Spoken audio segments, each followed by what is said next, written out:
안녕하세요. 이정근 목사입니다. 이제 13강 노년의 부모 어떻게 섬길 것인가 라는 제목으로 우리 책 리뷰를 한번 시작하게 보도록 하겠습니다.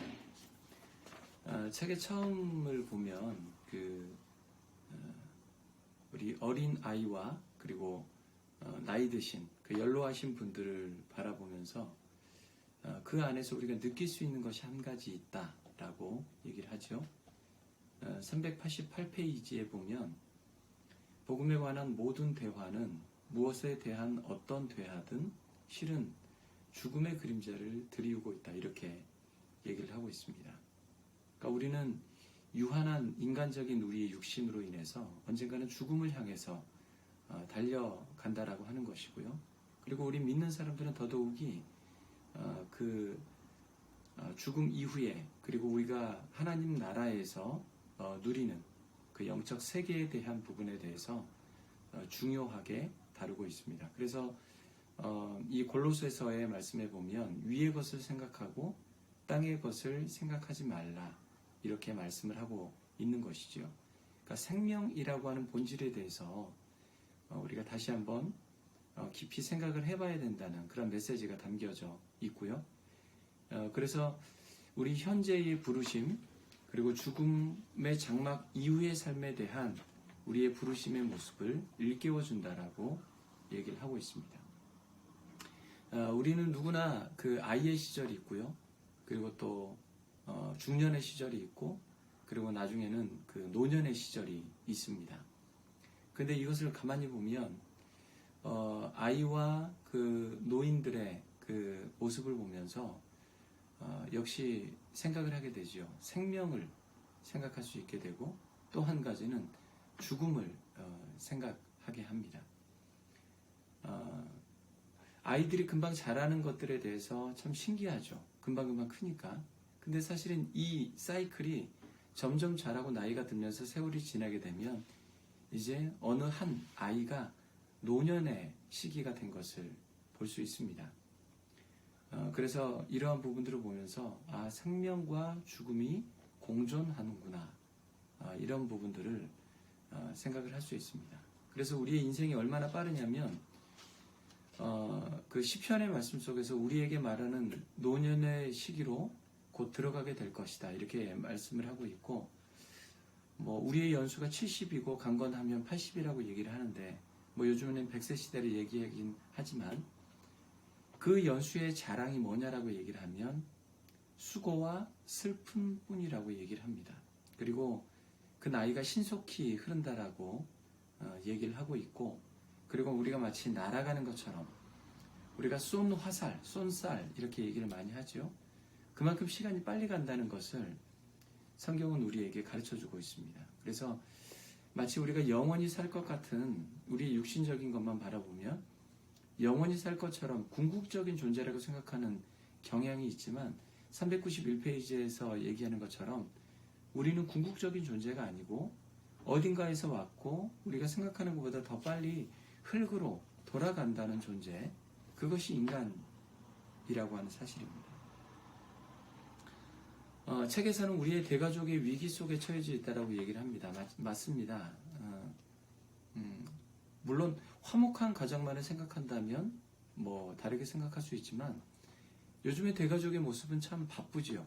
그리고 여러 가지 환경 속에 노출되어져 있습니다. 아이들은 유치원과 학교를 가게 될 것이고요. 또 엄마 아빠는 또 맞벌이 부부 일을 하죠. 또 요즘에는 할머니 할아버지도 일을 합니다. 그리고 아이를 보는 우리 조부모님도 있고, 또 아이를 보지 않고 잠깐 부분적으로 또 보는 그런 조부모님도 있죠. 이런 다양한 복잡한 환경 속에서 당연히 갈등이 있을 수밖에 없죠. 그 갈등을 어떻게 원만하게 만들고 또 성경적인 그러한 교육이 그 안에서 머물 수 있을까, 이 부분들을 좀 고민할 수 있어야 될 텐데요. 자, 395페이지에 가족을 떠나 가족을 만들다라는 제목이 있습니다. 우리에겐 교육이 필요합니다. 학교에서 교육을 받듯이 우리의 가족 안에서도 교육이 필요하죠. 특별히 대가족 안에서의 교육이 필요하다라고 얘기를 하는데, 여러분 여기서 크게 두 가지 전제가 있죠. 우리가 육신적인 가족이 있을 것입니다. 이것은 그 대가족 안에서의 육신적인 가족의 교육이 있고요. 또 하나는 공동체의 교육이 있을 것입니다. 어떤 공동체가 있을까요? 교회가 있죠.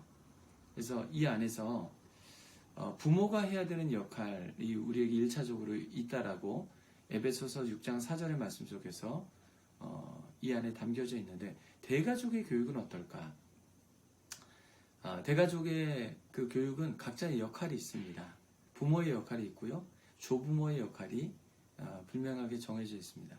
성경에서 수많은 대가족 안에서의 교육이 이루어진다라고 말씀을 기록하고 있는데요. 어떤 구약의 신학자가 성경의 가족이 마치 더블베드 기숙사, 그러니까 수많은 더블베드가 있는 기숙사 안에서 하나의 그 영적인 가족으로서의 교육이 이루어진다라고 얘기를 하고 있습니다. 대가족 부모가 있고 조부모가 있을 수 있죠. 그래서 1차적인 양육자는 부모일 것입니다. 그런데 2차에 또 양육자가 있는데 일종의 보호자라고 얘기할 수 있는 조부모가 있죠. 그러니까 1차 양육자 부모는 훈육을 주로 담당한다면 2차 보호자 조부모님은 조금 더 부드럽게, 그리고 조금 더 포용하는, 그리고 인정해주는 그런 역할을 하게 될 것입니다. 그러니까 이건 각자의 역할이 분리되어져 있죠. 엄하게 대하는 사람이 있는가 하면 그 엄하게 대하는 사람이 이면에 부드럽게 보호하는 그런 또 조부모님의 역할이 있습니다. 그 1차적인 부모로서의 역할이 뭐냐면 인격적인 형성을 위해서 때로는 훈육을 할 때가 있죠. 강하게 대할 때가 있습니다. 그건 필요합니다. 1차적인 인격 형성을 위한 과정이고요. 근데 두 번째는 조부모들이 할 수 있는 역할은 그렇게 1차적인 부모로 인해서 훈육의 과정을 겪은 우리 자녀들을 보호해주고, 그리고 인정해주고, 그 모든 것들을 이렇게 안아줄 수 있는 그런 역할이 바로 조부모님들이 할 수 있는 역할일 것입니다. 그게 바로 1차적인 역할, 2차적인 역할인데, 육신적인 가족뿐만이 아니고 교회 공동체에서도 마찬가지입니다. 어떤 사람들은 그들의 신앙적인 인격 형성을 위해서 가르쳐야 되는 부분이 있고, 또 어떤 사람들은 그렇지만 그 안에 부드럽고 또 편안하게 포용해야 되는 역할의 사람들도 분명히 존재해야 된다라고 하는 그런 것입니다. 그래서 397페이지에 보면 우리를 사랑하고 멘토와 역할 모델로 섬겨줄 사람들도 필요하다. 믿음 안의 부모는 육신의 부모와 똑같이 우리가 그리스도 안에서 살아갈 수 있도록 우리를 준비시킨다. 그러니까 영적인 부모죠. 바울도 마찬가지였습니다. 디모데의 영적 아버지, 그 수많은 제자들을 영적 아버지라고 이렇게 여기면서 살아왔었던 것처럼 육신의 가족 안에서 교육이 있고요. 그리고 교회 공동체 안에서도 그 영적인 그 교육이 필요한 부분들을 우리에게 가르쳐주고 있습니다. 또 한 가지 얘기하고 있는 것은 399페이지에서 그러니까 대가족이라고 하는 것이 같이 산다라고 되는 것은 결코 아닐 것입니다. 그러니까 어떤 한 집안에서 살고 한 물리적인 공간 안에서 사는 것뿐만이 아니고 관계적인 형성을 얘기를 하고 있는 것이죠. 가족에 대한 부분들. 그래서 성경에서 주로 얘기하고 있는 것은 뭐냐면 창세기 2장 24절에 보면 남자가 부모를 떠나 배우자와 합해야 된다. 이렇게 말씀을 하고 있습니다. 출가, 그러니까 결혼에 대한 부분이죠. 근데 여기서 우리가 좀 성경적으로 굉장히 중요한 부분이 있습니다. 우리가 부모의 품을 떠나서 출가를 하고 결혼을 할 때 성경적인 가장 중요한 부분은 두 가지입니다. 헷갈리지 말아야 되는 것이 부모를 떠나서 분리하는 세대가 있는가 하면 부모를 떠나서 분화하는 세대가 있는 것입니다. 이거 두 개씩 굉장히 비슷한 것 같지만 굉장히 본질적으로 다른 것인데요. 분리는 물리적으로 그냥 분리하는 것입니다. 떠나는 그 자녀들의 세대가 그 영적인 성장과 성숙이 없이 그저 그 부모의 세대와 분리하는 것이지만 분화는 뭐냐면 만들어가는 것입니다. 분리되어지는 것뿐만이 아니라 그 안에서 영적인 성장을 이루는 것. 그것이 우리에게 필요한데요. 요즘 우리 세대를 가만히 보면 분리는 많이 하지만 분화의 일을 하는 가정은 굉장히 부족하다는 것을 알 수 있습니다. 왜냐하면 너무 바쁘지요. 일을 하고 있고 또 자녀의 양육에 있어서 그저 학원이나 학교의 모든 것들을 맡겨버리기 때문에 부모가 이 모든 가정을 분화시키는 데는 굉장히 그 미미한 힘을 발휘할 수밖에 없습니다. 그래서 우리 굉장히 중요한 부분인데요. 우리가 정말 온전한 분화가 이루어지려면 우리의 모든 일상의 바쁜 것들보다도 가장 중요한 것이 우리의 자녀이고 우리의 가정이다라고 하는 것을 기억할 수 있어야 하고, 그 성경적인 가르침에 대해서 우리가 면밀하게 다시 한번 우리를 뒤돌아볼 수 있어야 될 것입니다. 분리만이 정답이 아닙니다. 분화가 굉장히 중요한 것이죠. 그리고 이런 모든 대가족의 교육 속에서 이 저자가 얘기하고 있는 것 중에 하나는 뭐냐면 하나님이 주신 율법 10계명 중에 하나를 얘기를 합니다. 그것이 뭐냐면 내 부모를 공경하라 이죠. 근데 여기에서 가만히 보면 우리가 언뜻 생각할 때 주로 어린아이들이 그 부모를 향해서 공경한다 이렇게 생각하는 경우들이 많이 있는데요. 그것이 아니라 성숙한 사람들이 부모를 공경해야 되는 이 부분에 대해서 얘기를 합니다. 그러니까 저와 같은 이제 결혼도 했고 또 어느 정도 나이가 있는 사람들이 진짜 그때야말로 노년의 부모를 온전히 공경해야 된다 이렇게 얘기를 하고 있습니다.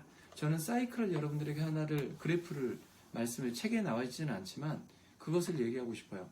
우리 인생의 그래프를 한번 보세요. 인생의 그래프가 어린아이 이 낮은 곳에서 시작을 하죠. 10살이 되고 중학생이 되고 20살이 되고 결혼을 합니다. 높이 올라간 정점이 있어요. 근데 이때 어떻게 돼요? 40세 이후에 점점 내려갑니다. 사이클이.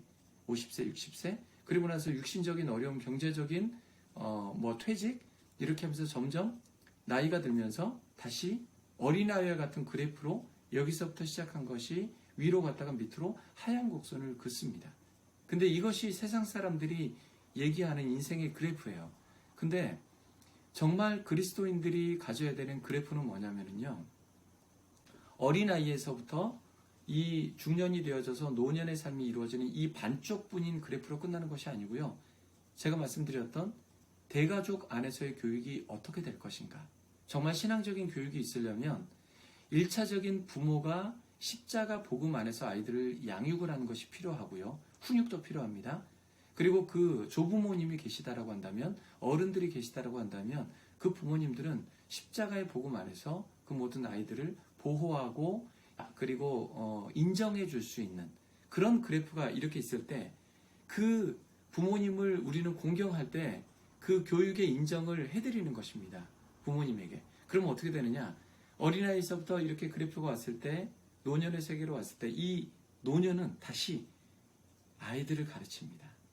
이렇게 사이클이 이제는 사이클로 정말 연결이 돼요. 이 원형으로 연결이 되는 것입니다. 이것이 바로 신앙의 그래프가 아닌가 생각이 들어요.